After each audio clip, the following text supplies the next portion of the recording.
विश्वं दर्पणदृश्यमाननगरे तुल्यं निजान्तर्गतम् पश्यन्नात्मनि मायया बहिर्वद्भूतं यथा निद्रया यस्साक्षात् कुरुते प्रबोधसमये स्वात्मानमेवाद्वयम् तस्मै श्रीगुरुमूर्तये नमः इदं श्रीदक्षिणामूर्तये वागीशा यस्य वदने लक्ष्मीर्यस्य च वक्षसि यस्यास्तु हृदये संविद तं नृसिंहमहं भजे। ॐ नमः परहंसास्वादित चरणकमलचिन्मकरन्दाय भक्तजनमानसनिवासाय श्रीरामचन्द्राय विश्वसर्गविसर्गादि नवलक्षणलक्षितम् श्रीकृष्णाख्यं परं धाम जगद्धाम नमामि। सच्चिदानन्दरूपाय विश्वोत्पत्त्यादिहेतवे तापत्रयविनाशाय श्रीकृष्णाय वयं नमः। यं प्रव्रजन्तमनुपेतमपेतकृत्यं द्वैपायनो विरहकातर आजुहाव पुत्रेति तन्मयतया तरवोऽभिनेदुः तं सर्वभूतहृदयं मुनिमानतोऽस्मि। संसारसागरे मग्नं दीनं मां करुणानिधे कर्ममोहगृहीताङ्गं मामुद्धर भवार्णवात्। श्रीमद्भागवताख्योऽयं प्रत्यक्षः कृष्ण एव हि स्वीकृतोऽसि मया नाथ मुक्त्यर्थं भवसागरे। मनोरथो मदीयोऽयं सफलः सर्वथा त्वया निर्विघ्नेनैव कर्तव्यः दासोऽहं तव केशव। शुकरूपप्रबोधज्ञ सर्वशास्त्रविशारद एतत्कथाप्रकाशेन मदज्ञानम् जन्माद्यस्य यतोऽन्वयादितरतश्चार्थेष्वभिघ्नस्वराट् तेने ब्रह्महृदाय आदिकवये मुह्यन्ति यत्सूरयः। तेजो वायुमृदां यथा विनिमयो यत्र त्रिसर्गो मृषा धाम्ना स्वेन सदा निरस्तकुहकं सत्यं परं धीमहि।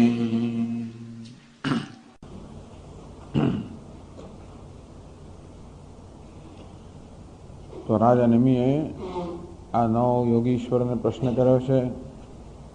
ધર્માન ભાગવતામ બ્રુત यदि न श्रुते क्षमम।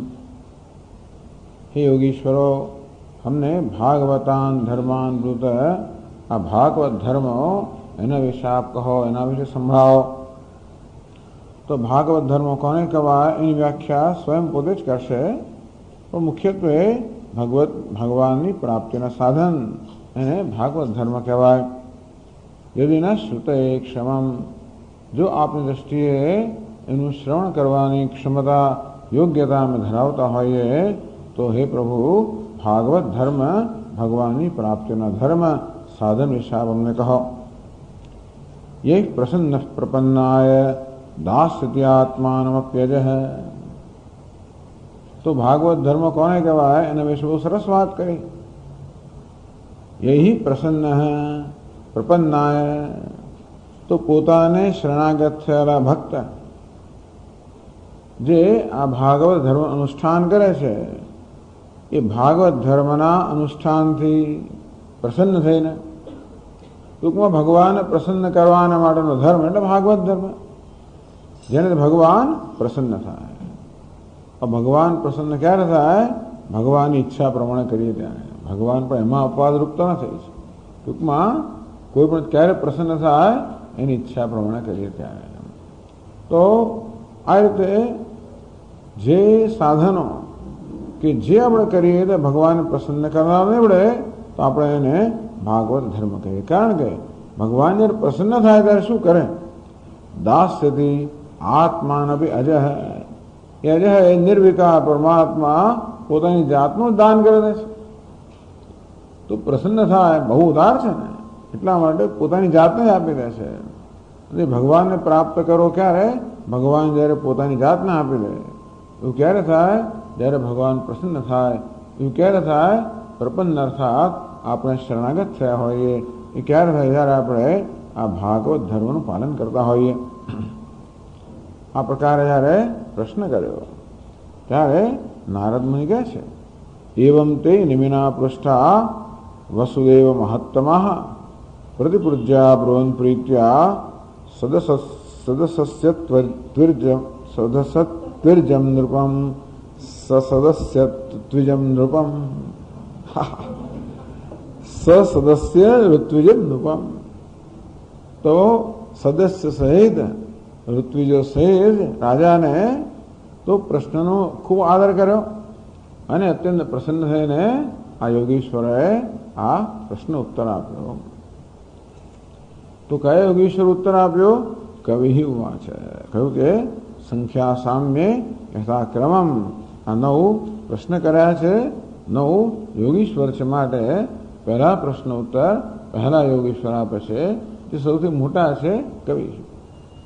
તો કવિ ઉવાચ, યોગીશ્વર કવિએ કહ્યું, મન્યે કુતશ્ચિત ભયમચ્યુતસ્ય પાદાંબજોપાસનમત્ર નિત્યમ. ચલો મુખ્ય ભાગવત ધર્મ કહી દીધો. પાદાંબજોપાસનમ, ભગવાનના ચરણકમળની ઉપાસના કરવી. નિત્યમ, નિત્ય ભગવાનના ચરણકમળની ઉપાસના કરવી. એ કેવી ઉપાસનાનું શું લક્ષણ છે? અકુતશ્ચિત ભયમ, જેમાં કોઈ પ્રકારનો ભય નથી. આ ઉપાસના એવી છે જેમાં કોઈ કારણ નથી અને ક્યારેય કોઈ પ્રકારનો ભય નથી. ઉપાસના પણ ભયથી રહિત છે. કોને માટે આ કહ્યું? ઉદ્વિગ્ન બુદ્ધે અસદાત્મ ભાવાત. તો નિત્યમ ઉદ્વિગ્ન બુદ્ધે, જેની બુદ્ધિ જેનો મનમાં ઉદ્વિગ્ન હોય છે, જેમ ઉદ્વેગ રહેતો હોય, વ્યાકુળતા રહેતી હોય, ભય રહેતો હોય, ખેદ રહેતો હોય, આ પ્રકારે અંદર કંઈ ને કંઈ પ્રકારનો એવો વેગ હોય, વ્યાકુળતાનો હોય, ભયનો હોય, ચિંતાનો હોય, અનેક પ્રકારનો આ પ્રકારનો ઉદ્વેગમાં, જે સતત ઉદ્વેગમાં રહેનારું મન છે. શેને કારણે? અસદા આત્મભાવાત, જે અસદ છે અર્થાત મિથ્યા છે, અનાત્મા છે, એમાં આત્મભાવ કરવાને કારણે અંતેથી ઈશ્વરથી વિમુખ થવાને કારણે આ મનુષ્યનું હંમેશા ઉદ્વેગમાં રહે છે. અંતેથી ભગવાનના ચરણકમળનું ધ્યાન કરવાથી એ પેલા આસક્તિ મુક્ત થઈને ભગવાનમાં આસક્તિ પ્રાપ્ત કરે છે અને એ રીતે સર્વ ઉદ્વેગથી મુક્ત થાય છે. વિશ્વાત્મના યત્ર નિવર્તતે ભી, જેનું અનુષ્ઠાન કરવાથી, ભગવાનના ચરણનું ઉપાસના કે ધ્યાન કરવાથી મનુષ્ય ભયમાંથી સર્વ રીતે મુક્ત થઈ જાય. આ ભય મુક્તિ એ ઉપલક્ષણ છે.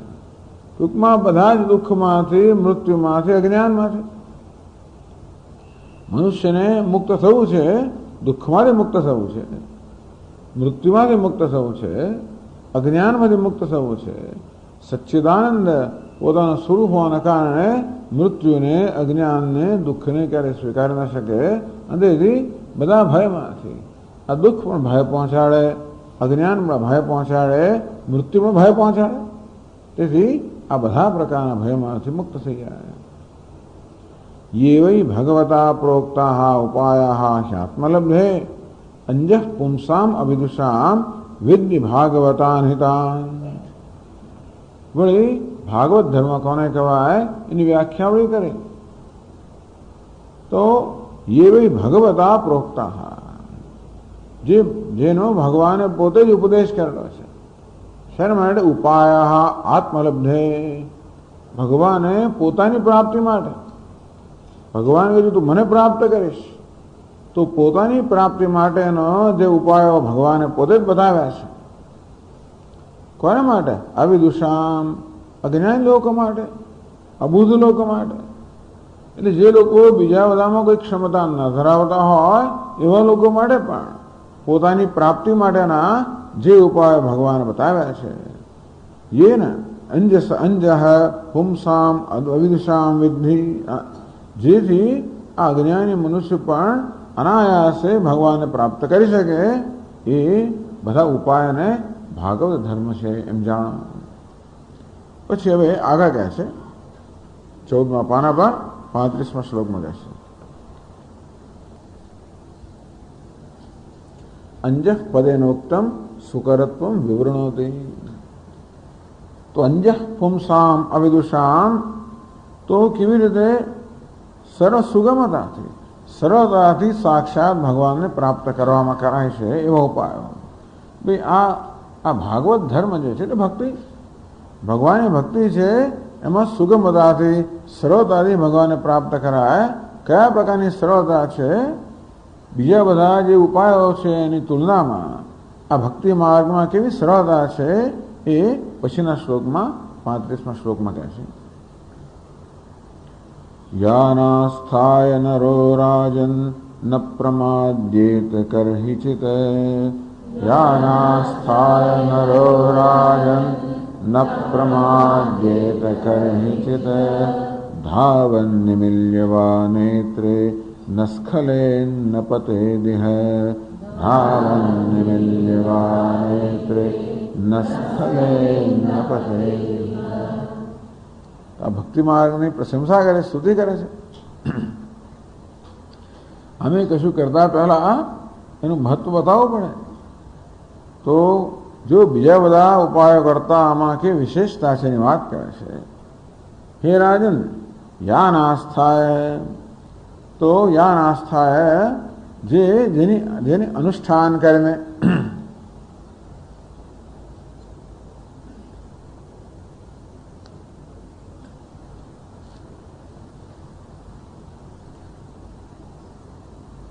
યાન ભાગવત ધર્માન આસ્થાય અનુષ્ઠાય, જે ભાગવત ધર્મનું અનુષ્ઠાન કરીને યથા યોગ વિચારાદયો વિઘ્નૈ સંગાદર્ભ નાશ્યંતે તથા ભાગવત ધર્મનિષ્ઠો ન ભેન્યતે ઇતિ ભાવ.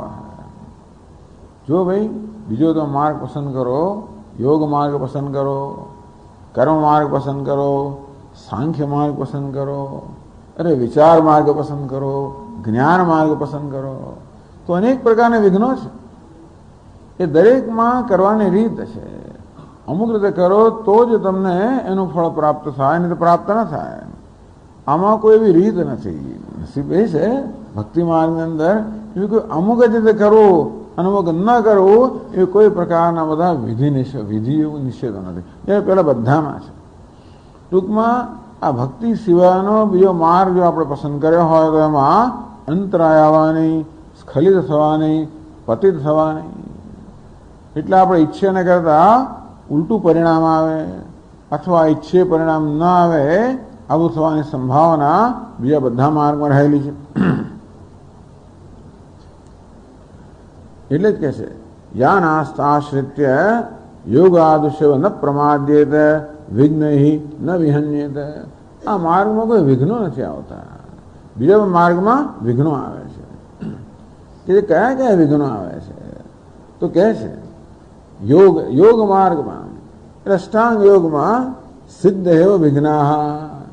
આ યોગ માર્ગનું અનુષ્ઠાન કરીને અનેક સિદ્ધિઓ પ્રાપ્ત થાય. એ સિદ્ધિઓ વિઘ્ન બની જાય. ટૂંકના મનની વાત જાણી લઈએ કે જાત જાતના ચમત્કારો થઈ જાય એવા તો એને કારણે શક્ય છે કે માણસ આડે રસ્તે ફંટાઈ જાય. એને એમ લાગે બધું સિદ્ધ કરી નાખ્યું, હવે કંઈ રહ્યું નથી. કર્મ માર્ગમાં પણ આ યજ્ઞ યાગાદી કરવા હોય તો એના વિધિ નિષેધ બધા બહુ હોય છે.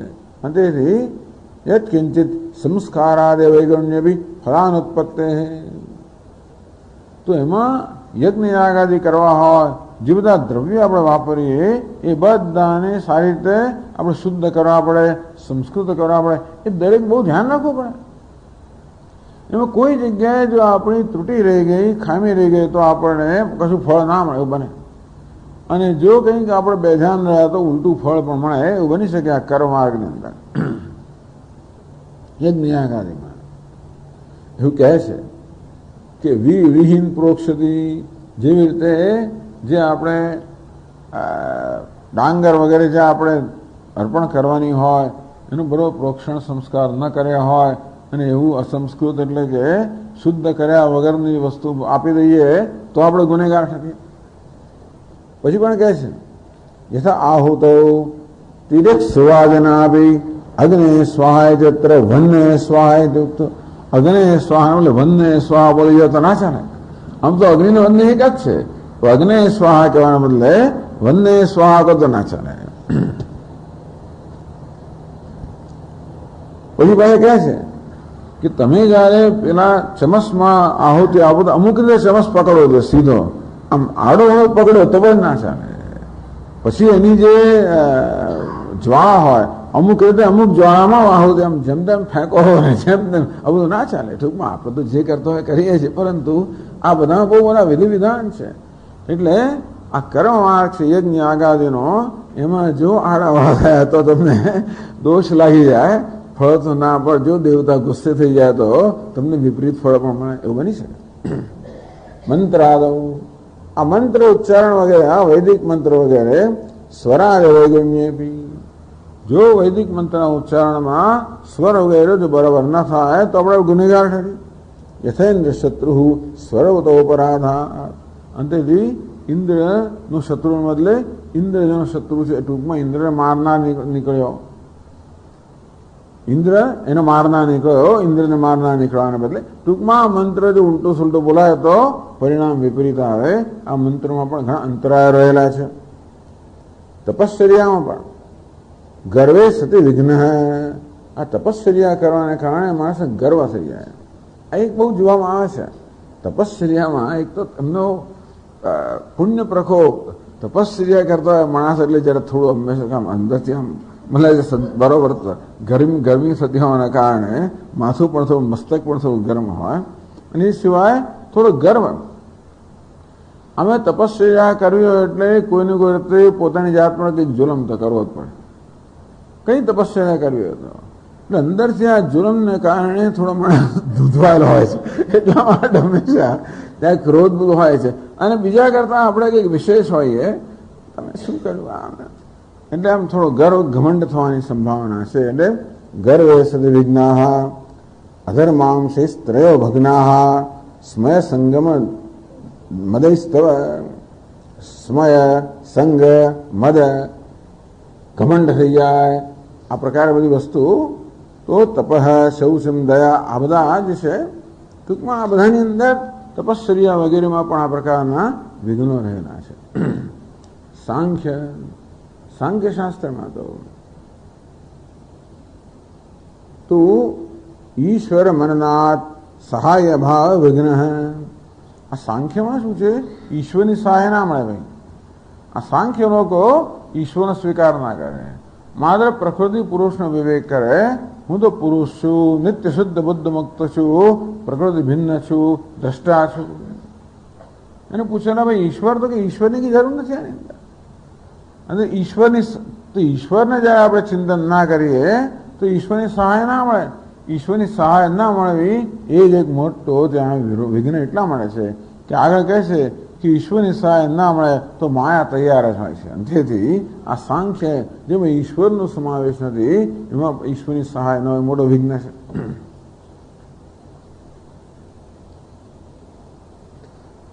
સર્વમ ભેદ વિરુદ્ધમ છે કપિલોન્યો જગાદ એવું કહ્યું છે. બીજો કપિલ, આ પેલા આપણા કપિલ નહીં, ટૂંકમાં શ્રીમદ ભાગવતમાં જે આવે છે એના કરતા બીજા કપિલનો આ સાંખ્ય શાસ્ત્ર છે એમ માને છે આ લોકો. અને એ બીજા અન્ય કપિલ છે બધું વેદ વિરુદ્ધ જ કહેલું છે વગેરે વગેરે. ટૂંકમાં જ્ઞાનમાં પણ ભગવત અપરાધ હે વિઘ્ના. આ જ્ઞાની થઈ જાય, જીવન મુક્ત બની જાય, આપી ભગવાન અપરાધ ગણવા કરી નાખે. જીવન મુક્ત આપી પુનઃ બંધનમ યાંતિ કર્મભિ યદિ અચિંત્ય મહાશક્તો ભગવતી અપરાધિન. આ જ્ઞાની પુરુષો પણ જો બેકારી બની જાય, ભગવાનના અપરાધી બની જાય તો વળી પાછા કર્મના બંધનમાં આવી પડે. એના માટે આ જ્ઞાનમાં પણ ભગવત અપરાધ એક મહાન વિઘ્ન છે. નાનું વ્રજંત યો મોહાદ વ્રજંતમ જગદીશ્વરમ જ્ઞાનાગ્રત કર્માભિ સભવેદ બ્રહ્મ રાક્ષસ વગેરે વગેરે. ટૂંકમાં એટલા આ ભગવાનનું દર્શન વગેરે તમે ના કરો, એનો આદર ના કરો તો બ્રહ્મ રાક્ષસ થાઓ. વૈરાગ્યમાં પણ વિઘ્ન રહેલા છે. પ્રસાદાદિ અગ્રહણેન પ્રસાદાગ્રહણ વિષ્ણુ હોય, બહુ વિરક્ત હોય, ભગવાનના દર્શન કરવા જાય, પેલા પંડિત પ્રસાદ આપે એમ પ્રસાદ વિરક્ત છે ને. એટલે જો ભગવાનનો પ્રસાદ ન તો આપણે સત્યનારાયણની કથા સાંભળેલી જ છે ટૂંકમાં. એટલે આ બધામાં એટલે આ બધાની અંદર જે ભગવાન નથી હોતા. વૈરાગ્ય પણ હંમેશા પોતાના પર કેન્દ્રિત છે, જ્ઞાન પણ પોતાના પર કેન્દ્રિત હોય, સાંખ્ય પોતાના પર કેન્દ્રિત છે, આ યોગ પોતાના પર કેન્દ્રિત છે, આ કર્મ, આ મંત્ર, આ બધામાં ભગવાન નથી.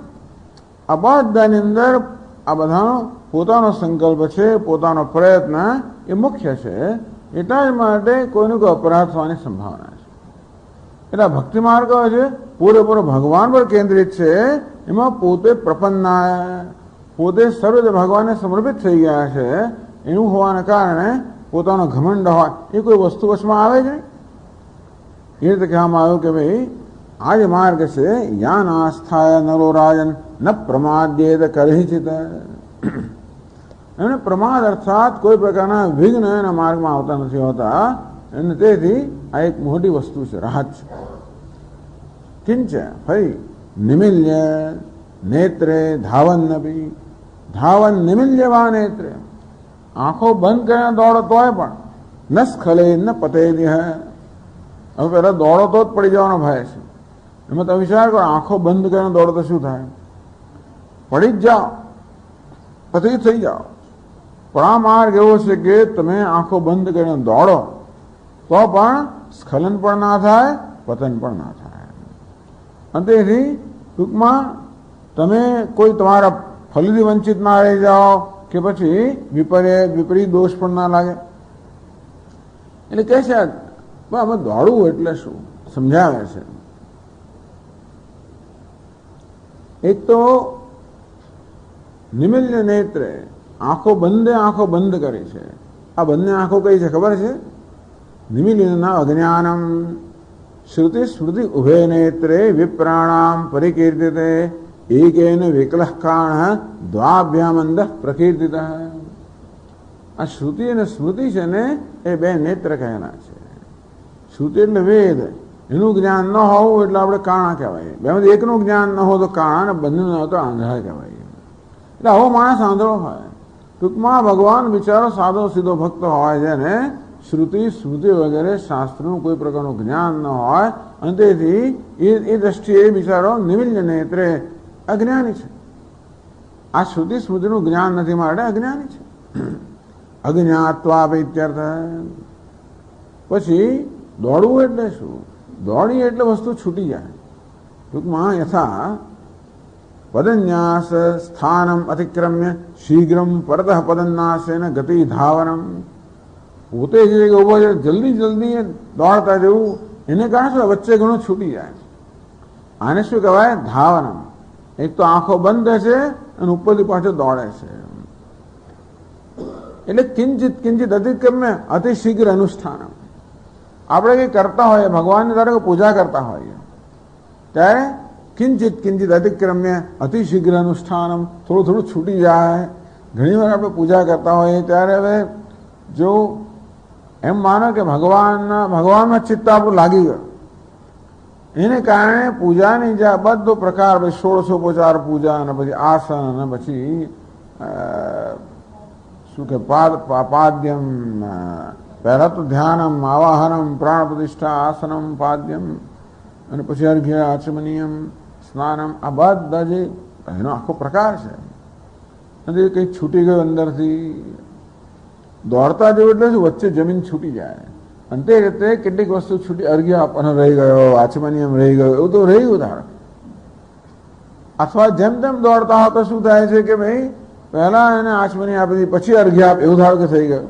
ટૂંકમાં આ બધા કરતા ગડબડ ઘોટરા થઈ જાય તો એ વાંધો નહીં. એટલે કેવું ધાવન નિમિલ લેવાને આંખો બંધ કરીને દોડતો હોય, કેવો માર્ગ હશે કે આંખો બંધ કરે એટલે બીજે કશી જાતનું વિઘ્ન આવતું જ ના, તે વચ્ચે ખાડાવાળા આવતા તો પડી જાય. એકદમ રસ્તો સપાટ હોય અને એકદમ સરળ હોય તો જ માણસ દોડી શકે ને, તો તમે ચિંતા ના હોય. પણ માર્ગમાં થોડા ખાડા આવતા હોય, પથ્થર આવતા હોય, તમે ઠોકર ખાઈને પડો, ખાડામાં પડી જાઓ, બીજા બધા માર્ગો એવા છે. બહુ સાવધાની તમારે જવું પડે, આમાં ચિંતા જ નહીં. આંખો બંધ કરીને દોડો તોય પણ તમે તમારા ધ્યેયને પહોંચી જાઓ. ટૂંકમાં ભગવાનનું નામ દેવામાં કદાચ શ્રી કૃષ્ણ ગોવિંદ હરે મુરારી અને હરે મુરારી જાત જાતના હિન્દુસ્તાન ગુજરાતના લોકો બિચારા એટલે ટૂંકમાં આવું બોલો તો એ પેલો મોરારી ગુસ્સે ના થઈ જાય. ટૂંકમાં કેમ મારો મુરાર મુરારી કેમ કહ્યું, આપણને ખબર બધું સંબોધન વિભક્તિ છે વગેરે, પણ ચાલે. ટૂંકમાં ભગવાન જોયે છે કે ભાઈ આનો ભાવ છે. વસ્તુ એવી છે ને કે વિઘ્ન ક્યારે આવે, આપણે કામનાથી પ્રેરાને કશું કરતા હોય ત્યારે. આપણે જેવી રીતે રેસ્ટોરન્ટમાં ગયા હોઈએ કે પૈસા આપીને ખાતા હોઈએ ત્યાં બધી વસ્તુ ચકાસી, પાણી બરોબર લાવ્યો કે નહીં, શરબત બરોબર છે કે નહીં, સૂપ કેવો છે, મીઠું બરોબર છે, બધી વસ્તુ બરોબર ને તરત આપણે એને ઠપકારીએ. ઘરમાં માએ બનાવ્યું ધારો કે અને પ્રેમથી આપણે પીરસતી હોય એટલે એમાં કંઈ પેલામાં તો આપણે પૈસા, અમે તો સકામ કર્મ પેલું છે ને, જ્યારે એવું સકામ કર્મ ના હોય, પ્રેમથી કરવામાં આવે ત્યારે કશું નહીં. જ્યારે મીઠું વધારે પડી ગયું, જ્યારે પેલું રહી ગયું હોય તો કશું આપણે. અથવા કોઈ બાળક હોય આપણને પ્રેમથી આપણને જમાડતો હોય ધારો કે તો વિચારો કંઈક રહી ગયું હોય, વધારે પડી ગયું, ઓછી પણ આપણે ચિંતા ના, બોલીએ પણ નહીં, કહીએ પણ નહીં. કહ્યું કદાચ પ્રેમ ને તો કહીએ પણ નહીં, આપણે જાતે સુધારી લઈએ વગેરે. જો પ્રેમ હોય તે આ બધી જે ક્ષતિઓ છે એ ક્ષતિઓ કોઈ મુશ્કેલી ઊભી ના કરે. પણ જ્યારે સકામ કર્મ કરવાનું હોય, આ કર્મ કરવા દ્વારા જો કે ફળ મેળવવાનું, તો આ બધી વસ્તુઓ મહત્વની બની જાય. ટૂંકમાં ભગવાનની નિષ્કામ ભક્તિ, બસ ભગવાનની નિષ્કામ સમર્પણ જે છે એ ભાગવત ધર્મ છે. અને આંખો મીચીને અર્થાત બીજું કશું ન જાણતા હોઈએ, ભક્તિમાં બીજું બધું આપણે એની બધી પ્રક્રિયાઓ ન જાણતા હોઈએ તો પણ વાંધો નહીં. જ્યારે બીજા બધામાં યોગ બધામાં જાણવું જ પડે તમારે, કેમ પ્રાણાયામ, કેમ આસન કરવા જાણવું પડે. નહીતર તો લોકો આસન કરતા કરતા એમના કેટલી જાતના શરીરને એ લોકો ઘણી બધી ક્ષતિ હાનિ પહોંચતી હોય છે. એમના આસન સરળ છે છતાં બરોબર ના કરે, જરા વધારે ખેંચ્યું, વધારે આમ થયું તો લોકો આખી જિંદગી સુધી સહન કરતા હોય છે. પ્રાણાયામમાં આમ પ્રાણ ઘૂસી ગયો તો તકલીફ પડે. બધી વસ્તુની અંદર જ્યારે આની અંદર એવું કંઈ તકલીફ જ નથી. એ કહેવા માંગે છે કે ભક્તિ માર્ગ કેવો છે, સરળ છે, ભાગવત, કારણ કે ભગવાન કેન્દ્ર છે. ભક્તિમાં તત્પદ પ્રાધાન્ય છે, ભગવાનને પ્રાધાન્ય છે. અને એટલે એવું હોવાને કારણે ભગવાન હંમેશા સાથે છે. અને એવું હોવાથી એમાં કોઈ પ્રકારની મુશ્કેલી નથી. ચાલે તો કહ્યું નનું કે તે ભાગવતા ધર્મ. આપણે કહ્યું ભાગવત ધર્મ, આ કયા ભાગવત ધર્મ છે? તો ભાગવત ધર્મ કોને કહેવાય એની સરળ સુંદર પ્રચલિત વ્યાખ્યા 36મા શ્લોકમાં આવે છે.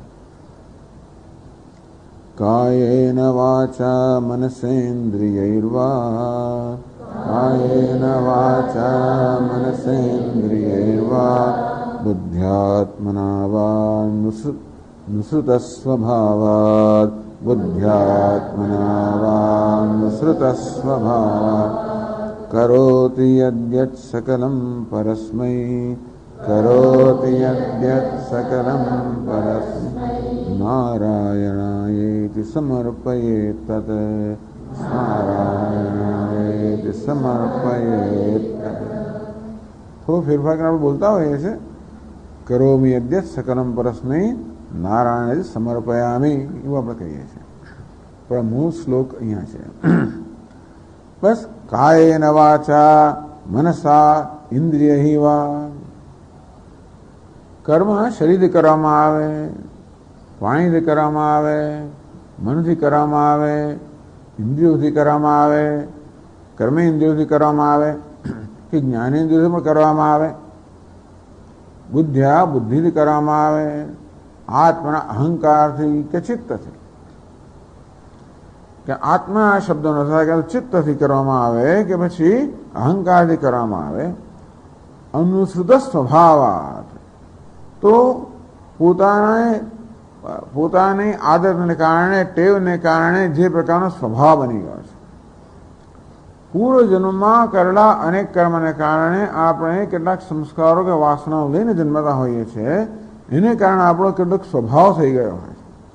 એ સ્વભાવ કંઈક થઈ જતું હોય, અને તેથી જે જાતનો સ્વભાવ હોય, સ્વભાવનો અર્થ હું કામ કરું જ નથી કહેતો, સ્વભાવનો અર્થ એ છે કે કામ કરવાની દરેકની એક જાતની રીત હોય છે. અને તેથી તમે જો લખે છે, લોકો જાત જાતની રીત લખતા હોય છે. ઘણા આમ ચોપડી આડી રાખીને આમ લખતા હોય, ત્યાંથી માળીને આમ આખું ચૂકું લખતા હોય. તી લખો તો પહેલા આમ માત્ર એ તી કરે ને પછી અથવા નહીં, જાત જાતની રીત હોય દરેકને. દરેક કર્મ કરવાની દરેકની રીત હોય છે. પાણી પીવાથી માંડીને ખાવાથી માંડીને બધી વસ્તુની અંદર દરેકનો સ્વભાવ એક હોય છે. તેથી અનુસૃત સ્વભાવ. ટૂંકમાં જ્યારે આપણે સાવધાન ન હોઈએ ત્યારે આપોઆપ જ જે પ્રકારનું કર્મ થતું હોય એને આપણે સ્વભાવ કહીએ. કરો તો યજ્ઞ, ટૂંકમાં જે કંઈ કર્મ કરવામાં આવે છે, વસ્તુ એ છે ને કે કયું કર્મ કરે છે એ માત્ર એ અગત્યનું નથી, બસ કેવી રીતે કર્મ કરવામાં આવે છે એ અગત્યનું છે. તો કઈ રીતે કરવામાં આવે છે? નારાયણાય સમર્પયેત તત યજ્ઞ કરોમી કે કરોતી, જે કંઈ કર્મ આ મનુષ્ય કે ભક્ત કરે છે એ પરસ્મૈ નારાયણાય ઇતિ સમર્પયેત. આ નારાયણેતિ એતૈ સર્વનિયંતા ભગવાન નારાયણ પ્રિયતામિતિ. બસ આ જે કર્મ કરું છું એનાથી સર્વ નિયંત્રણ કરનાર ભગવાન નારાયણ પ્રસન્ન થાવ. યતઃ પ્રવૃત્તિર્ભૂતાનામ યેન સર્વમિદં તતમ, એટલે સર્વનિયંતા યતઃ પ્રવૃત્તિર્ભૂતાનામ, જે બધી જ પ્રવૃત્તિનો પ્રેરક છે. તો પ્રશ્ન થયો કે ભાઈ આપણે આ બધું કઈ નાનું મોટું કર્મ કરતા હોય, એટલે જો આ ભક્તિની અંદર કયું કર્મ કર્યું મહત્વનું નથી. યત કરોશી યદશ્નાસી યદ જુહોશી દદાસી યત તપસ્સી કાઉંતે, યજ્ઞ દાન તપશ્ચર્યા જે કર્મ કરતો હોય કે પછી જે સ્વભાવથી કર્મ કરતો હોય, રોજ બરોજનું કર્મ કરતો હોય, એવું છે ને કે વૈદિક કર્મમાં અમુક અગ્નિહોત્રાદિ કર્મ કરી એને ધર્મ કહેવાય. પરંતુ આ ભક્તિ માર્ગની અંદર તો જે કોઈ કર્મ કરીએ એ કર્મની પાછળ જો ભગવાનને અર્પણ કરવાની ભાવના હોય તો એ કર્મ બસ ધર્મ બની ગયો. એટલા માટે કયું કર્મ કરવું મહત્વનું નથી. ઘણી વાર તો કર્મ કયું કરવું ના કરવું એ બધું નક્કી કરવાની સ્વતંત્રતા પણ હોતી નથી. આપણને જે કોઈ પરિસ્થિતિમાં મૂકવામાં આવ્યા હોય એ પરિસ્થિતિમાં જે કોઈ પ્રકારની અપેક્ષા આપણી પાસે રાખવામાં આવતી હોય એ પ્રકારનું કર્મ આપણે કરવાનું હોય છે. એટલે બિચારા સામાન્ય માણસ બીજું શું કરે? ઝાડુવાળો હોય કે ખેડૂત હોય કે ઘરમાં રસોઈ કરતા હોય કે નોકરી જે કંઈ કરતા હોય, આ બધા જ કર્મ અંદર આવી ગયા. કરોતિ યજ્ઞ સકલમ. રીતે તો આપણે માત્ર પૂજા જ કરતા હોઈએ, યજ્ઞ યાગાદિ કરીએ, દાન કરીએ, તપસ્યા કરીએ, એને જ જો માત્ર ભગવાનને અર્પણનું કર્મ કહેવામાં આવતું હોય તો એ કર્મ હંમેશા ના થાય. જે કર્મ કરવામાં આવે છે એ બધા જ કર્મ બસ ભગવાન નારાયણને સમર્પણ કરવા. તો પ્રશ્ન થયો, ભગવાન નારાયણને સમર્પણ કરવું એટલે શું? એટલે ભગવાને બતાવ્યું, યતઃ પ્રવૃત્તિર્ભૂતાનામ, જે પ્રાણી માત્રની પ્રવૃત્તિનો પ્રેરક છે. એટલે આ રીતે ભગવાન યાદ કરો. જેમ ગીતામાં કહ્યું, તસ્માત સર્વેષુ કાલેષુ મામ અનુસ્મર યુધ્ય છે. તેથી સર્વકાળે મારું સ્મરણ કરતા કરતા તારું કર્તવ્ય કર્મ કર. ભગવાનનું સ્મરણ કરવું એટલે શું? હરિ હરિ હરિ એમ બોલ્યા કરવું એના ભગવાનનું સ્મરણ કહેવાય? એથી આગળ વધીને ભગવાન કેવી રીતે આપણા કર્મમાં સંકળાયેલો છે, ભગવાન કેવી રીતે આપણા જીવનનો વ્યાપેલો છે, એટલે કહેવામાં આવ્યું સર્વનિયંતા ભગવાન યતઃ પ્રવૃત્તિર્ભૂતાનામ, બધી જ પ્રવૃત્તિનો પ્રેરક છે. આપણે એ પ્રકારે યાદ રાખી શકીએ કે બધી પ્રવૃત્તિનો પ્રેરણા આપનાર ભગવાન છે. એ ભગવાનની આજ્ઞાથી અને ભગવાનની પ્રેરણાથી સર્વ કર્મ થઈ રહ્યું છે.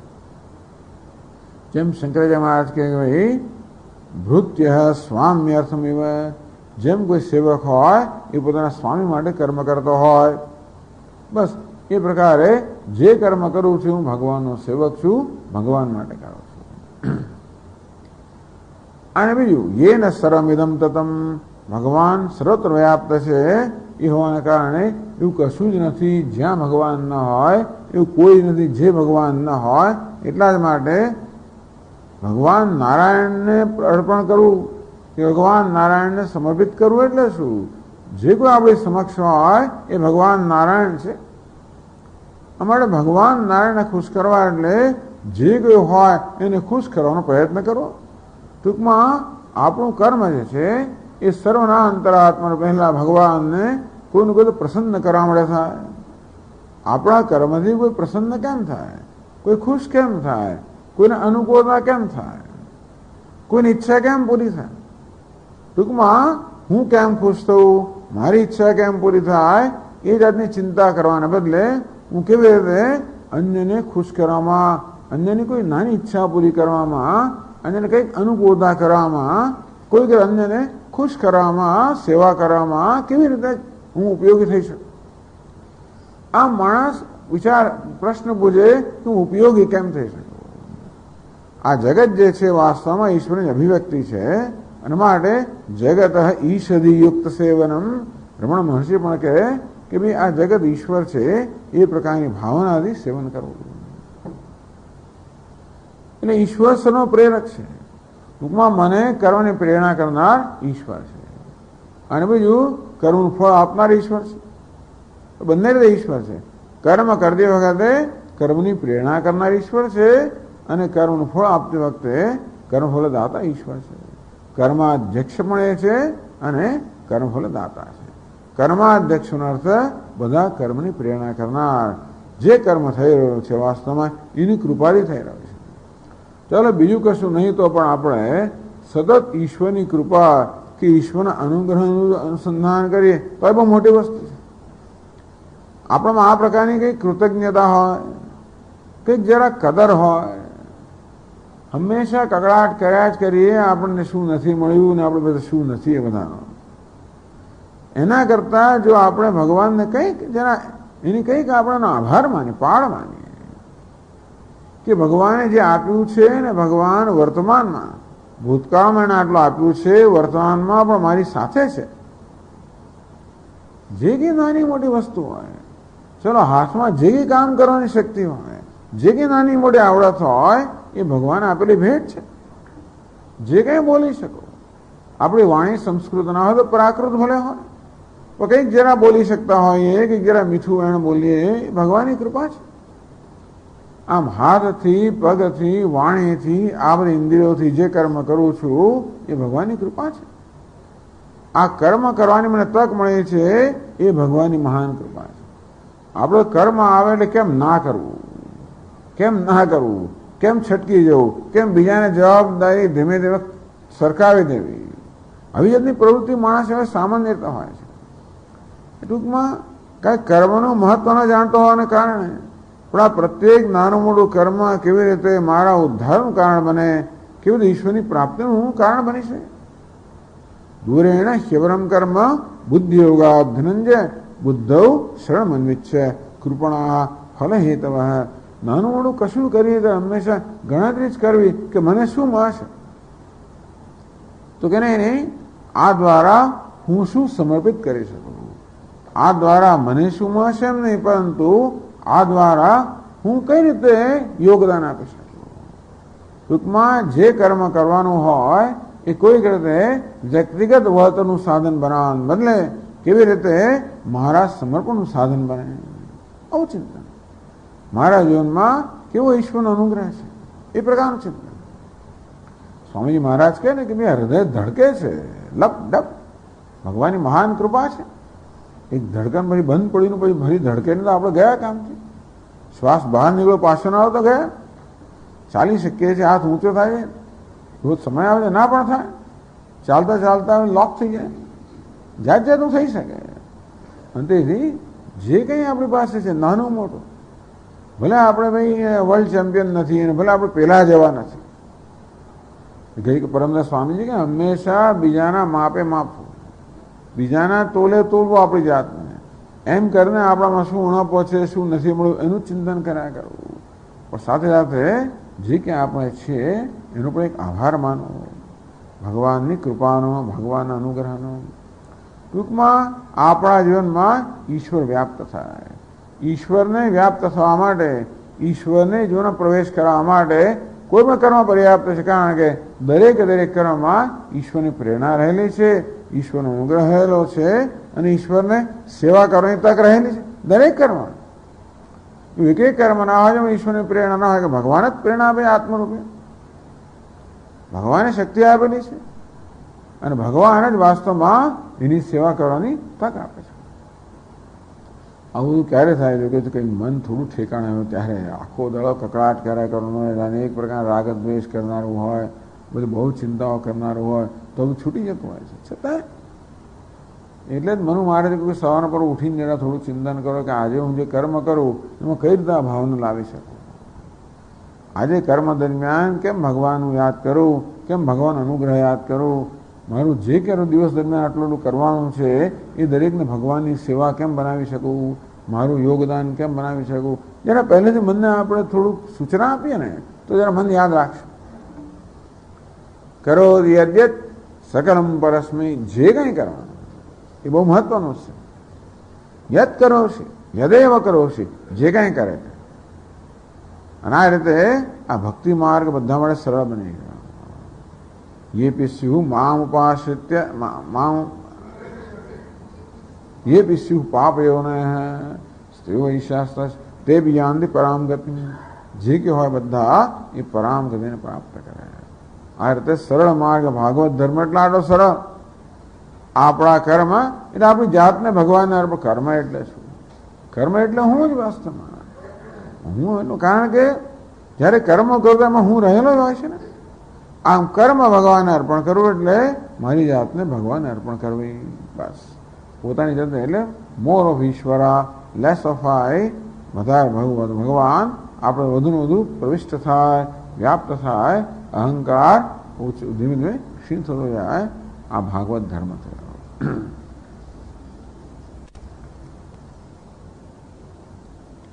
પ્રશ્ન કરવામાં આવે નનુ કેમ એવમ પરમેશ્વર ભજન, આ ભગવાનનું ભજન કરવાની જરૂર શું છે?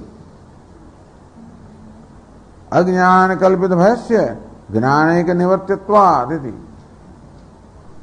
જીવનમાં ભય છે તો અજ્ઞાનથી જન્મેલો છે. તેથી એકમાત્ર જ્ઞાનથી નિવૃત્ત થઈ જાય તો ભગવાન ભજન કરવાની જરૂર છે. તમે કહ્યું ને કે ભાઈ વિશ્વાત્મના યત્ર નિવર્તતે ભી, જે ભાગવતનું અનુષ્ઠાન કરવાથી મનુષ્ય સરળ રીતે ભયથી મુક્ત થઈ જાય. ચલો, ભયથી મુક્ત થવા માટે આ પ્રકારે ભાગવત અનુષ્ઠાન કરવું હોય તો ભયથી મુક્ત થવું છે ને તમારે. અજ્ઞાન કલ્પિત ભયસ્ય, આ ભય તો અજ્ઞાનની ઉપજ હોવાને કારણે માત્ર જ્ઞાનથી જ દૂર થાય. અને તો પછી ભગવાનનું ભજન કરવાની જરૂર છે. શું કામ માથાકૂટ કરવી, શું કામ પૂજા અને અર્ચના અંત શું કામ કરવું? માત્ર જ્ઞાનથી દૂર થઈ જાય. તો એનો ઉત્તરમાં કહે છે, પછીના શ્લોકમાં કહે છે,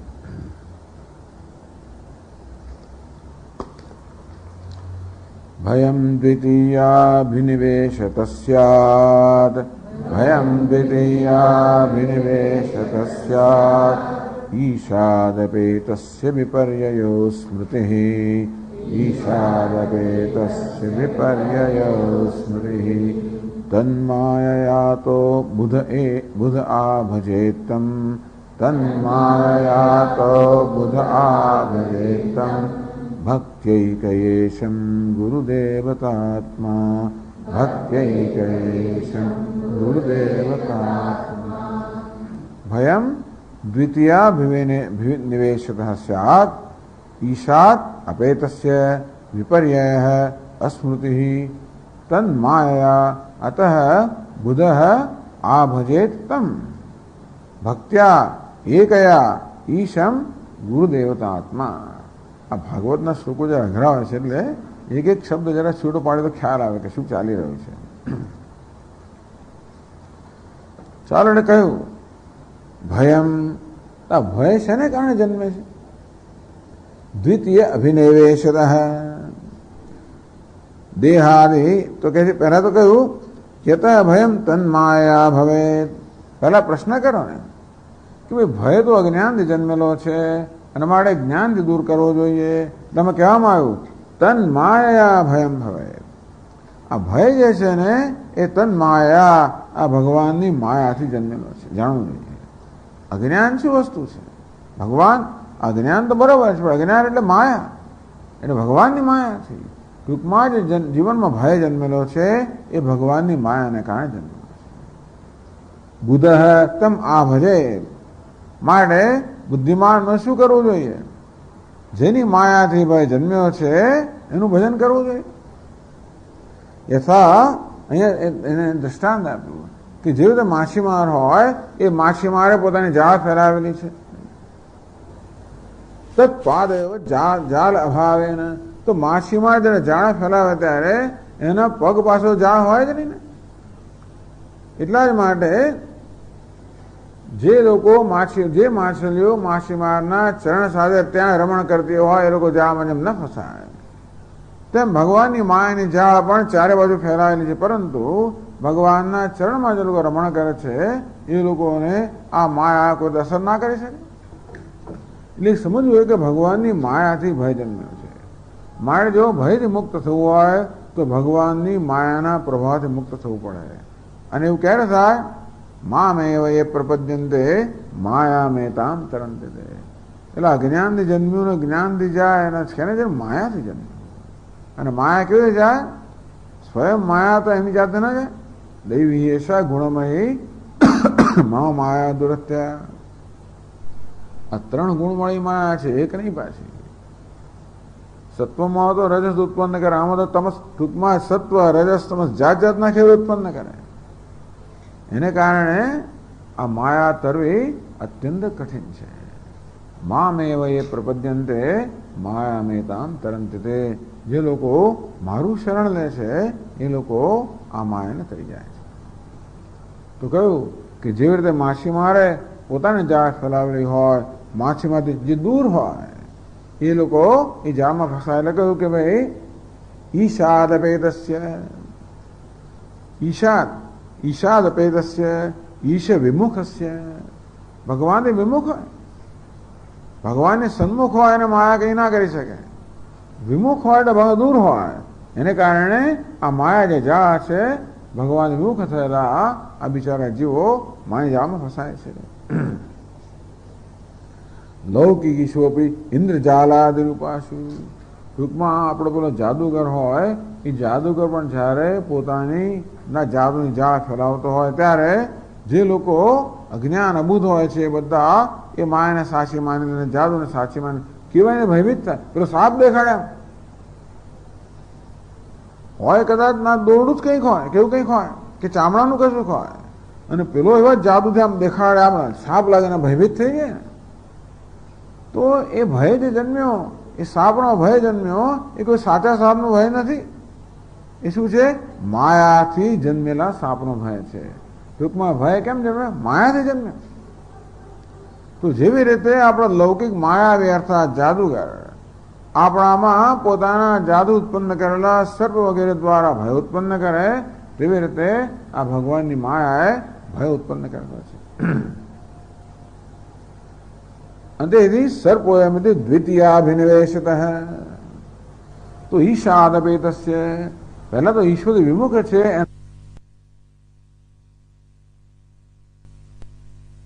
ને કારણે ભય જન્મે છે. તો એને કારણે માણસ શું કહે છે? અભિનિવેશ. દેહમાં અભિનિવેશ. આ દેહ મનુષ્ય તો હું મનુષ્ય છું, પિતા છું, પુત્ર છું, પત્ની છું, સ્ત્રી છું વગેરે. દેહમાં, ઇન્દ્રિયોમાં, મનમાં, બુદ્ધિમાં બધા અભિનિવેશ. અભિનિવેશ એટલે તીવ્ર આસક્તિ. અભિતા સર્વ રીતે નિવેશ પ્રવેશ થવો. આમ સર્વ રીતે વસ્તુમાં પ્રવેશ થઈ જવો, તીવ્ર આસક્તિ થઈ જવી એને અભિનિવેશ કહે છે. તો એટલા માટે કહ્યું દ્વિતીય અભિનિવેશત. દ્વિતીય અર્થાત આ દેહ, ઇન્દ્રિય, મન, બુદ્ધિનો સંઘાત છે. એની અંદર જોડે એ સંઘાત સંકળાયેલા જે પુત્ર પરિવાર કે સંપત્તિ વગેરે એમાં અભિનિવેશ થઈ જવો. આને કારણે ભય જન્મે છે. આ ભય કેમ છે? આસક્તિમાંથી જન્મે. તો માયાને કારણે આપણને જગતમાં આસક્તિ જન્મે. આ માયા શું કરતી હોય છે? જ્યાં સુખ નથી ત્યાં સુખ દેખાડે, જ્યાં સલામતી દેખાડે, જ્યાં સુખ છે ત્યાં દુઃખ દેખાડે. પાછું આત્મા જ્યાં સુખ છે ત્યાં માયા દુઃખ દેખાડે. જગતના વિષયોમાં જ્યાં સુખ નથી ત્યાં સુખ દેખાડે.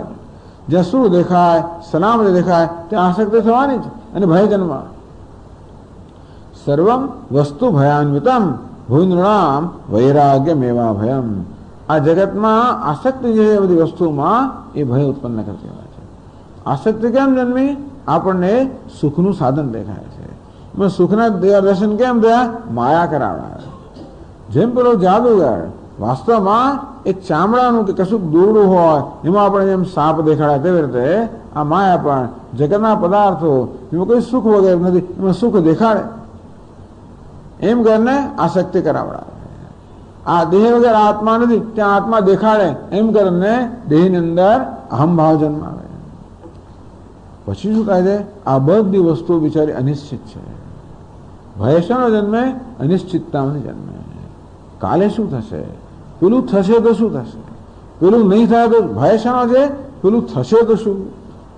અર્થાત મને જે નથી ગમતું, જેના પ્રત્યે મને દ્વેષ છે એ થઈ જશે તો શું? અને રાગ, જે મને ગમે છે, જેનો રાગ છે એ નહીં થાય તો શું? આ માયા રાગ દ્વેષ ઉત્પન્ન કરે. રાગ અને દ્વેષ બંને ભયનું કારણ બને. એટલે ભયની પણ આખી પ્રક્રિયા સમજવા જેવી છે. કેવી રીતે માયા બધું કરે છે. કોની માયા? ભગવાનની માયા. એ ભગવાનની માયા ક્યારે આપણે અસર કરે? ઈશાદ અપેતસ્ય. ઈશ્વરથી આપણે જયારે વિમુખ હોય ત્યારે ભગવાનની માયા આપણે અસર કરે. એમ કરીને જે અનાત્મા છે આત્મા દેખાડે, જે દુઃખ છે એને સુખ દેખાડે, જે અનિત્ય છે નિત્ય દેખાડે, અસત્ય એને સત્ય દેખાડે. દ્વિતીયાભિનિવેશતઃ સ્યાत् ઈશાદપેતસ્ય વિપર્યયઃ અસ્મૃતિઃ. તો અસ્મૃતિઃ ભગવતઃ સ્વરૂપ સ્ફૂર્તિઃ. ભગવાનના સ્વરૂપની સ્ફૂર્તિ ન થવી. તદ વિપર્યયઃ દેહોસ્મિતિ. તો માયાને કારણે આ ભગવાન જે છે એના સ્વરૂપની સ્ફૂર્તિ ના થવી, એને કારણે આ દેહને આત્મા માનવો, એને કારણે આ વિષયોને સાચા માનવા, એને કારણે ભય જન્મવો. ટૂંકમાં માત્ર અજ્ઞાન એટલે માયા કહી દીધી. પણ માયા કહે એટલે માયા આવી જાય. આ માયા જે છે હંમેશા બ્રહ્મ પર, ઈશ્વર પર આધારિત હોય. એટલે આ માયા કોને અસર કરે? ઈશાદ અપેતસ્ય. એટલે શું કરવું જોઈએ? ટૂંકમાં ભય જે છે, તમારો ભય જે છે કેમ દૂર થાય? કહ્યું કે ભાઈ આ માયાને દૂર કરવાથી ભય દૂર થાય. તો માયાને કેમ દૂર કરવી? એટલે કહે છે કે બુદ્ધતમ આ ભજેત. આ બુદ્ધિમાન મનુષ્ય તમ એ પરમાત્માનું આ ભજેત, એને આ સમંતાત સારી રીતે ભજન કરવું જોઈએ. તો ભગવાનનું આ ભજેત, આ સમંતાત ભજેત. આ એટલે સારી રીતે ભગવાનનું ભજન કરવું જોઈએ. કોઈ ભજન પ્રકાર કયો? કરોમિ યજ્ઞ સકલમ પરસ્મૈ નારાયણાયતિ સમર્પયામિ. એ રીતે ભગવાનનું પૂર્ણ ભજન કરવું જોઈએ. કેવી રીતે? ભક્ત્યા એકયા ભક્ત્યા. એકયાનો અર્થ કર્યો અવ્યભિચારિણ્યા ભક્ત્યા. માત્ર એક ભગવાનની જ ભક્તિ હોવી જોઈએ, બીજા કશાને નહીં. ભક્તિમાં વ્યભિચાર ના હોવો જોઈએ. આ બધું કહેવું સહેલું છે પણ કરવું અઘરું જ છે. સાતોને કામ અયમાના. આ ભક્તિમાં વ્યભિચાર નહીં, કામના નહીં. ટૂંકમાં ભક્તિમાં વ્યભિચાર ન હોય એટલે શું? જે કે આપણે કરીએ દ્વારા મને ભગવાન સિવાય બીજું કાંઈ પણ ના જોઈએ. આપણે જે કર્મ કરતા હોઈએ એ દ્વારા ભગવાનને પ્રસન્ન કરો, એનું નામ ભગવાનને કર્મ સમર્પિત કરવા. પણ ભગવાનને પ્રસન્ન કરવા દ્વારા વળી પાછું કોઈ વળતર માંગવું એનો તો વ્યભિચાર થઈ ગયો. ભગવાન જુએ ને કે આ માણસ મને ભજે તો કરો, પણ છેવટે મને નથી ભજતો, છેલ્લે જાહેર કરે મને પેલું જોઈએ છે, ત્યારે ખબર કે આ બાદદાની પાછળ શું હતું. ઘણી વાર માણસ આપણે બધું બહુ કરે ને પછી ખબર પડે છેલ્લે એની પાસે ઈરાદો શું છે, તો કે સ્વામીજી ફલાણું જરા છે, ત્યારે પેલાને ફોન કરો પેલું ત્યારે ખબર પડે કે આ બધાની પાસે આવું પ્રયોજન હતું.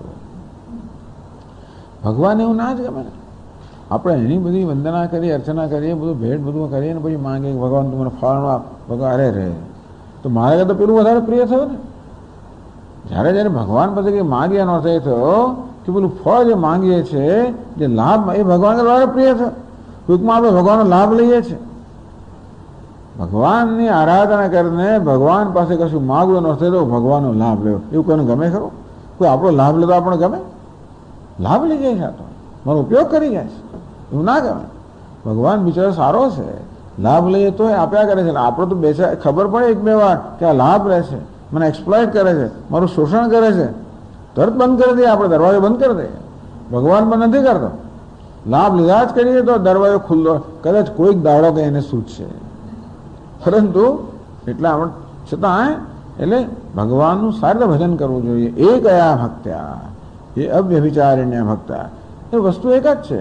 હંમેશા આપણે આપણી જાતને યાદ દેવડાવો કે મારા જીવનનું ધ્યેય શું છે, અને આ પ્રકારની સ્પષ્ટતા હોવી કે ઈશ્વર જ વાસ્તવમાં જીવનનું ધ્યેય બનવાની યોગ્યતા ધરાવે છે. બીજી કોઈ વસ્તુ સ્વર્ગ કે બ્રહ્મલોક પણ વાસ્તવમાં આપણા જીવનનું ધ્યેય બનવાની યોગ્યતા ધરાવતું નથી. આ બ્રહ્મ ભુવાન લોક પુનરાવર્તનો અર્જુન, બ્રહ્મલોકથી માંડીને બધા જ લોકમાંથી પુનરાવર્તન છે. તેથી મામપેત્ય દુકાંતે દુઃખાલય શાશ્વતમ નાપ્નુંતિ મહાત્માન સંસિદ્ધિમ પરમામ ગતા. તો મને પ્રાપ્ત કર્યા પછી કોઈ પુનર્જન્મ નથી. એક વસ્તુ યાદ દેવડા કરે મનને, પેલો સ્વભાવ થઈ ગયો છે માંગ કરવાનો. આ જોઈએ પેલું સતત પેલો સ્વભાવ પોતાની જાતને હંમેશા યાચક માનવાનો, પોતે અધૂરો છું, ચાલો જે માંગવું ભગવાનને જ માંગો ને. હંમેશા આપણે યાદ દેવડાવીએ કે મારા જીવનનું એક ધ્યેય ઈશ્વર સિવાય બીજી કોઈ વસ્તુ મારા જીવનનું ધ્યેય થવાની યોગ્યતા ધરાવતી નથી. અને માટે ભલે માંગો, પણ કોને માંગો? ઈશ્વરને જ માંગો. તો ભગવાન ખુશ થાય કે આજે મને પ્રેમ કરે છે. મૈયાસક્ત મનાહ યોગમ યુંજન મદાશ્રય, મારામાં આસક્તિ છે અને મારી સેવા કરે છે. એટલે કહ્યું ભક્ત્યા એ કયા ઈશમ આ ભજે તમ ઈશમ આ ભજે, ભગવાનનું સારી રીતે ભજન કરવું જોઈએ. આ સમ્યક કામ રાહિત્યને, કોઈ કામના વગર ભજેતમાં એક ઉપસર્ગ લગાવે. આ એટલે આ અહીં સમ્યક અર્થ સારી રીતે, સારી રીતે એટલે શું? કોઈ પ્રકારની કામના વગર ભગવાન ભજન કરવું જોઈએ. પછી એ કયા ભક્ત્યા કેવલયા નતું જ્ઞાન કર્માદિ મિશ્રયા, કોઈ અહીંયા સમુચ્ચય ના જોઈએ ભાઈ. તો એ કયા એટલે અવ્યભિચારિણી ભક્તિઓ અર્થ કર્યો. પછી એ કયા ભક્ત્યા, એક ભક્તિ જ માત્ર, એમાં કર્મ પણ ના જોઈએ, બીજું કઈ ના જોઈએ, બીજું યોગ કર્મ કશું જ નહીં, માત્ર ભક્તિ જ જોઈએ, બીજું કઈ પણ ના જોઈએ. એ કયા ભક્ત્યા ભજેત ઇતિ. એને માટે શું કરવું જોઈએ? એટલે કહે છે કે ભાઈ ઈશમ ગુરુદેવતાત્મા, ગુરુદેવતાત્મા આસન્ન, આ ગુરુ વાસ્તવમાં દેવતા છે અને આત્મા છે એવો બનીને તથા દૃષ્ટિ સનિત્યર્થ. આ ભગવાનનું ભજન કરવા માટેની એક વસ્તુ કઈ પાછી કે ખરેખર આ પ્રકારે ભગવાનનું ભજન ક્યારે થઈ શકે? એનો સરસ ઉપાય બતાવ્યો. ગુરુ દેવતા આત્મા આસન્ન, આ ગુરુ દેવતા છે અને આત્મા છે. દેવતા કોને કહેવાય? આરાધ્ય. આત્મા કોને કહેવાય? શ્રેષ્ઠ. સૌથી પ્રિયતમ છે આત્મા, અને દેવતા એટલે આરાધ્ય. ટૂંકમાં ગુરુ આરાધ્ય પણ છે અને પ્રિયતમ પણ છે. એટલે એનાથી શરૂ કરો. એ તો ભગવાને પહોંચવા માટેનું એક આપણને એક આલંબન બતાવવામાં આવ્યું. કેવાય ગુરુ દેવતા આત્મા આસન્ન, ગુરુ એવ દેવતા આત્મા છે. ગુરુ જ દેવતા છે અને આત્મા છે. એ પ્રકાર ઇતિ એવમ દૃષ્ટિ સન, આ પ્રકારની દ્રષ્ટિવાળા બનીને પછી સર્વ રીતે ભગવાનનું ભજન કરવું જોઈએ. આદિભાવ તો ભગવાનની સેવા કેમ, અને ભગવાનનું ભજન કરવું વાત બરોબર છે, ભગવાનનું ભજન કેમ કરવું, સેવા કેમ કરવી, કેવી ભાવના હોવી જોઈએ, આ બધું બતાવનારો ગુરુ હોય ને. એટલા માટે કાંઈ ગુરુ વગર આપણને ભક્તિનો પ્રકાર ખબર ના પડે. એટલા માટે ગુરુને જ ઈશ્વર માનવા, ગુરુને જ સર્વથી પ્રિય માનવા, એ કરીને પછી ભગવાનનું ભજન કરવું જોઈએ.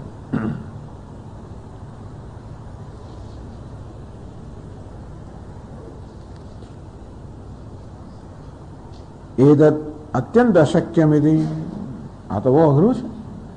એકમાત્ર ભગવાનનું ભજન કરવું એ આશંક્ય, આજે છે અત્યંત અશક્ય છે. એ પ્રકારની શંકા કરીને સુગમ માર્ગમાં એક સુગમ માર્ગ છે એ આપણે બતાવે છે. એની આગળ છે શું છે, આનંદનું વિષય વિક્ષિપ્ત ચિત્તસ્ય કુત અભિવિચારણી ભક્તિ સંભવતે. પ્રશ્ન કર્યો, મહારાજ અમારું ચિત્ત તો જગતના વિષયમાં ચારે બાજુ વિખરાયેલું છે, અને તમે આપ તો કહો છો કે ભગવાન અવ્યભિચારણી, માત્ર ભગવાનની જ ભક્તિ કરવી જોઈએ, પણ અમારું ચિત્ત તો વિષયોમાં જયારે વિખરાયેલો હોય ત્યારે માત્ર ભગવાનની જ ભક્તિ કરવી એ કેમ બની શકે?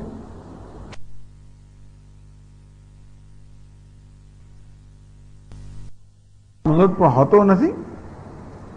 ધ્યાતુ પુંસ ધિયા મનસા સ્વપ્નસ્ય મનોરથસ્ય યથા તથા. જેમ સ્વપ્ન અને મનોરથ હોય તેવી રીતે આ જે દ્વૈત પ્રપંચ છે એ માત્ર મનની કલ્પના છે, બીજું કાંઈ નથી. એટલે શું કરવાની જરૂર છે? કર્મ સંકલ્પ વિકલ્પકમ મન. આ મન કેવું છે? કર્મના સંકલ્પ વિકલ્પ કરનારું છે. તત્સ્માત કર્માણે સંકલ્પયતી વિકલ્પયતી છે. આ મન જે છે એ બતાવ્યું કે કોને મન કહેવાય? આપણું જે અંતઃકરણ છે એ અંતરનો કયો અંશ છે કલ્પના કરનારું છે. અહંકાર નહીં, બુદ્ધિ પણ નહીં, ચિત્ત પણ નહીં, પણ મન. એવું કર્મ સંકલ્પ વિકલ્પકમ, અનેક પ્રકારના કર્મના સંકલ્પ વિકલ્પ કરનારો એ જે વૃત્તિ છે. સંકલ્પયતી વિકલ્પયતી, આ કરવું છે, નથી કરવું, પેલું કરવું છે, અને પછી આ અનેક પ્રકારની યોજના બનાવતો હોય, કારણ કે અનેક બધી વસ્તુઓની પ્રાપ્તિ એને કરવાની છે. આ બધું કરનારું મન જે છે, બસ મન બુદ્ધ નિરુંધ્યાત.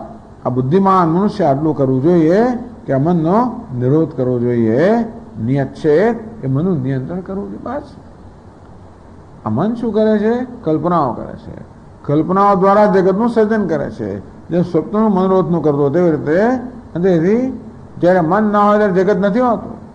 સુષુપ્તિમાં મન નથી, જગત પણ નથી. માટે આ ભગવાનનું ભજન કરવા માટે મનને નિરોધ કરવો જોઈએ, મનનું નિયંત્રણ કરવું જોઈએ. તત શ્રી કયા ભક્ત્યા ભજનાત અભયમ સ્યાદિત્યર્થ. એને કારણે પછી ભગવાનની પેલી એકાકી ભક્તિ થઈ શકશે, એને કારણે અભયતા પ્રાપ્ત થશે. એક પછી એક વસ્તુ કહે છે આપણને, ટૂંકમાં ભગવાનની એ એક અવ્યભિચારની ભક્તિ હોવી જોઈએ, અનન્ય ભક્તિ હોવી જોઈએ. એ કેમ હોય? જો મનનો જ્યારે નિરોધ થાય ત્યારે. મારે એ કેમ કરવો એ પછી આપણને આગળ બતાવશે.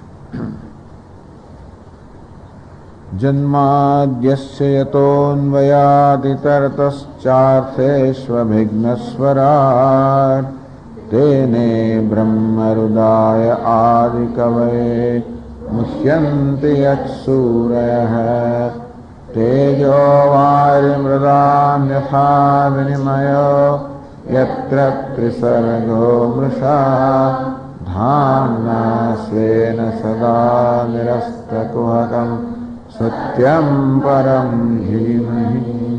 ઓમ પૂર્ણમદઃ પૂર્ણમિદં પૂર્ણાત પૂર્ણમુદચ્યતે પૂર્ણસ્ય પૂર્ણમાદાય પૂર્ણમેવાવશિષ્યતે. ઓમ શાંતિ શાંતિ શાંતિ. હરિ ઓમ. શ્રી ગુરુભ્યો નમઃ. હરિ ઓમ.